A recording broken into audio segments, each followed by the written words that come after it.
आपने सुना होगा कि कानून अंधा होता है, लेकिन कानून बहरा भी होता है।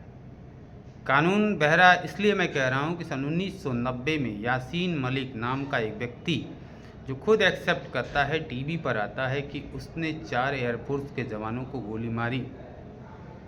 टीवी में है, अखबारों में है, खुद एक्सेप्ट किया उसने। उसके बाद भी हमारी अदालतें अभी भी उसके मुकदमे को चला रही हैं। हम 2026 में जी रहे हैं। अभी उसका मुकदमा लोअर कोर्ट में चल रहा है, हाई कोर्ट चलेगा, सुप्रीम कोर्ट चलेगा, तब तक वो मर जाएगा। तो न्याय कहाँ मिल रहा है? आपने देखा कि लखन का मामला था, जो 43 साल तक जेल में रहे। 43 साल जेल में रहते हुए उनकी जवानी चली गई। फिर बाद में उनको हाई कोर्ट ने कहा कि आप निर्दोष हैं। ललित तिवारी का मामला आपने देखा कि झूठे SC/ST के केस में उन्हें फंसाया गया और 20 साल तक जेल में रहे। 20 साल बाद हाई कोर्ट ने कहा कि आप निर्दोष हैं। उनकी पूरी जवानी चली गई, माँ बाप की मृत्यु हो गई हार्ट अटैक से, 2 भाई मर गए, पूरी ज़मीनें बिक गई, वकीलों को देने के लिए पैसे नहीं थे। जब उनसे पूछा गया तो उन्होंने कहा कि हमारी जवानी लौटा दे, हमारे माँ बाप को हमें वापस कर दे।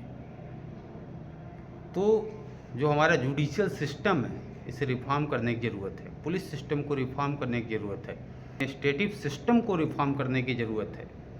तो सबसे बड़ी बात है कि कानून में क्लियरिटी नहीं है। कानून में क्लियरिटी ये नहीं है कि कोई लोअर कोर्ट किसी व्यक्ति को कहती है कि आप आजीवन कारावास हैं, या फांसी तक लेके जाती है, उसके डिक्लेरेशन के लिए हाई कोर्ट जाती है। हाई कोर्ट कहता है कि नहीं, ये आजीवन कारावास होगा। सुप्रीम कोर्ट जाता है तो सुप्रीम कोर्ट कहता है बरी। लोअर कोर्ट फांसी देती है, हाई कोर्ट उसे आजीवन कारावास देती है, सुप्रीम कोर्ट उसे बरी कर देती है। तो कानून में क्लियरिटी होना बहुत ज़रूरी है। तो जज ही नहीं समझ पा रहे हैं कि उन्हें करना क्या है। तो इसको सही ढंग से इसमें रिफॉर्म करने की ज़रूरत है, बदलाव लाने की ज़रूरत है।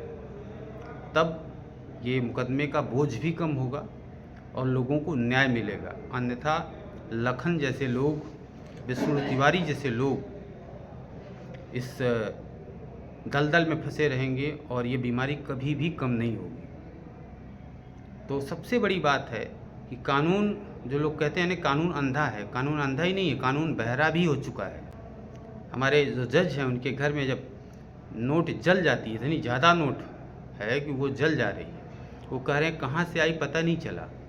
पता चलना चाहिए, ऐसा कोई सिस्टम होना चाहिए। जब तक इसमें बदलाव नहीं होगा, जुडिशियल सिस्टम में कोई बदलाव नहीं होगा, तब तक देश का सुधार नहीं होगा। ज़रूरत है आज जस्टिस विद इन ईयर लागू करने की। जब तक जस्टिस विद इन ईयर लागू नहीं होगा, तब तक ना तो लोगों को न्याय मिलेगा, ना ही मुकदमे का बोझ कम होगा।